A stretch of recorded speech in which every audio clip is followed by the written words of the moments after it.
La compétition de Dortmund, donc il y a à peu près une semaine, était la première compétition de la saison, donc c'était un peu bizarre parce que il y avait pas mal de stress.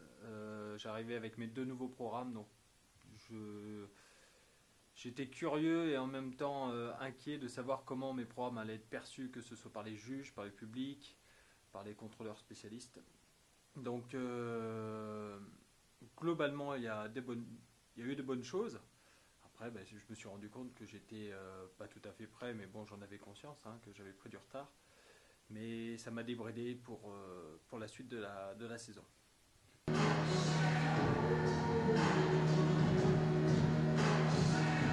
Ces championnats de France, j'en tire un bilan assez positif, dans le sens où j'ai bien réagi après mon programme court. Je savais bien sûr que j'étais pas spécialement prêt. J'étais pas prêt la semaine qui a précédé à Dortmund, donc je ne pouvais pas être prêt quelques jours après au championnat de France. Mais je me suis battu comme un lion. Et ce qui me rassure, c'est que ce soit dans le programme court ou dans le programme libre, je me sens bien dans ces programmes et j'ai eu de bons échos, que ce soit du public ou des juges. Donc ça veut dire qu'on est sur la bonne voie et il faut bosser un maximum. Mais vraiment, que ce soit Dortmund ou les championnats de France, ces deux compétitions m'ont fait beaucoup de bien. Je me prépare principalement pour les championnats d'Europe qui ont lieu dans un mois. Donc c'est quelque chose. Ces championnats d'Europe vont être importants parce qu'ils vont se passer à Budapest.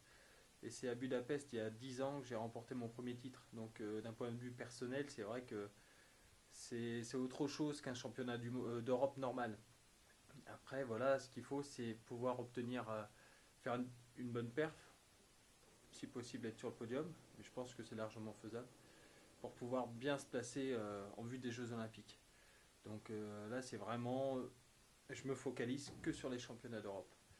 Euh, Comme je le disais, comme je l'ai dit à la presse, Nikolai Morozov m'a contacté pour me filer un coup de main.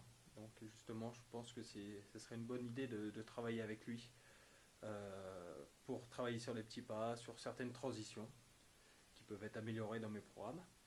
Après, voilà, il faut voir ça avec Véronique, il faut voir ça avec la fédération française, la fédération russe aussi, parce qu'il faut que tout le monde soit d'accord. Et ça, il faut que ça se fasse dans les jours qui viennent, parce qu'il faut que ce soit calé assez rapidement. Donc l'objectif pour les championnats d'Europe, en termes de performance, bien sûr, c'est de faire un programme court sans faute.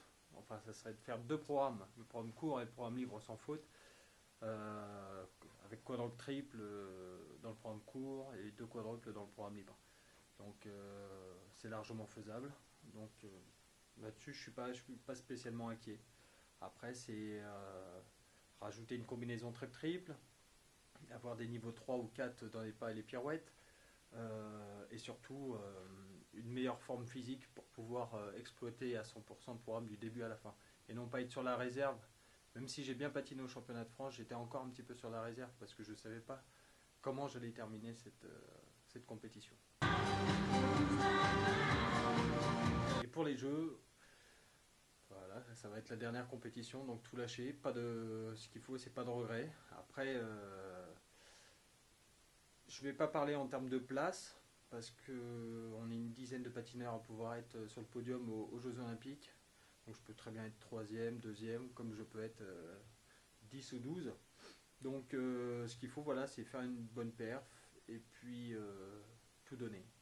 Enfin, la compétition reste la compétition et on a tous nos chances.